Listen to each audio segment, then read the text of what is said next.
মুখ্যমন্ত্রীর ঘোষণার পর ভারত বাংলাদেশ সীমান্তে নিরাপত্তা জোরদার করতে তৎপর প্রশাসন। উত্তর চব্বিশ পরগনার বসিরহাট মহকুমার স্বরূপনগর থেকে হিঙ্গলগঞ্জের 4 নম্বর শামশেরনগর পর্যন্ত বিভিন্ন সীমান্ত এলাকা পরিদর্শন করলেন বসিরহাট পুলিশ জেলার পুলিশ সুপার অলকানন্দ ভাওয়াল, অতিরিক্ত পুলিশ সুপার সহ বিএসএফ আধিকারিকরা। জানা গিয়েছে, স্বরূপনগর হাকিমপুর থেকে হিঙ্গলগঞ্জের শামশেরনগর পর্যন্ত মোট 96 কিলোমিটার সীমান্তের মধ্যে 46 কিলোমিটার স্থল সীমান্ত এবং 50 কিলোমিটার জল সীমান্ত।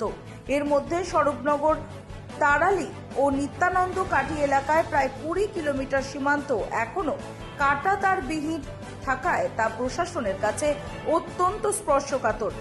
এদিন সীমান্তের অসুরক্ষিত অংশগুলি চিহ্নিত করে বিএসএফ এর সঙ্গে গুরুত্বপূর্ণ বৈঠক করেন পুলিশ সুপার।